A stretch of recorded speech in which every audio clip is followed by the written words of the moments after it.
The first enemy of success is the excuse. It is the most elegant, the most sophisticated destroyer of progress ever invented. Excuses don't shout, they reason. They make failure sound intelligent. Every person who has ever fallen short has had a story to tell. A perfectly reasonable, perfectly logical story. Too cold, too late, too busy, too early, too much competition, too little support. But here is what excuses truly do. They give comfort to inaction. They let you rest on the soft pillow of justification instead of the solid bedrock of responsibility. Excuses are the language of retreat. They make you feel smart, while they systematically rob you of your future.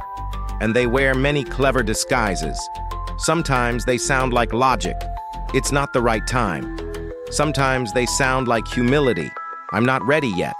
And sometimes they sound like fairness.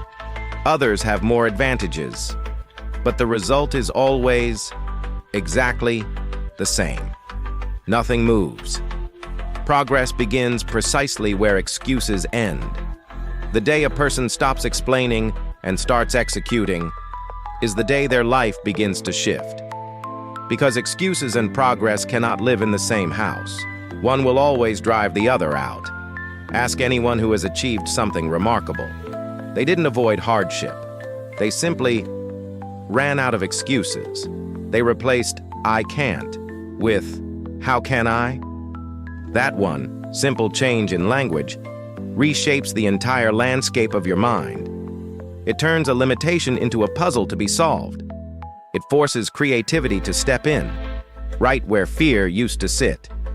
An excuse says, "It's beyond me."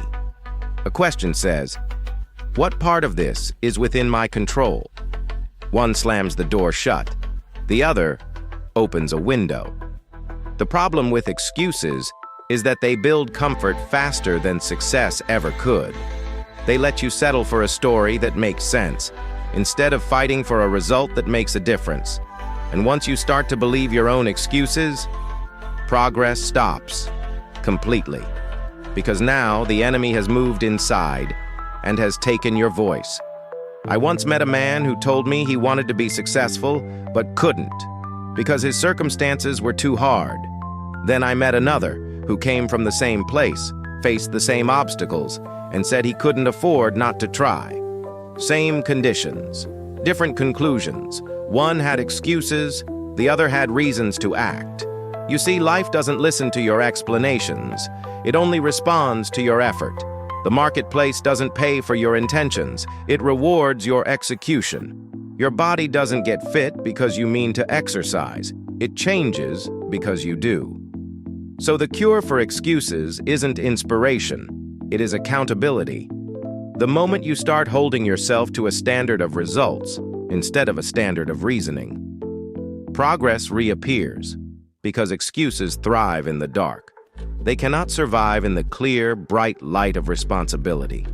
If you find yourself repeating the same story about why things haven't moved, stop. Listen to yourself. Each repetition makes the excuse stronger. It digs the groove of failure deeper. Break the pattern. Change the question. Stop saying, "I can't," because start asking, "How can I?" Despite that, that single shift alone is what separates those who move from those who forever wait. Remember this truth. Comfort will always try to disguise itself as logic, but logic without motion is paralysis. You cannot rationalize your way to success. You can only act your way there. Excuses give you a reason to stand still. Progress demands a reason to move. So if progress is the goal, you must silence the stories. Let your results do the talking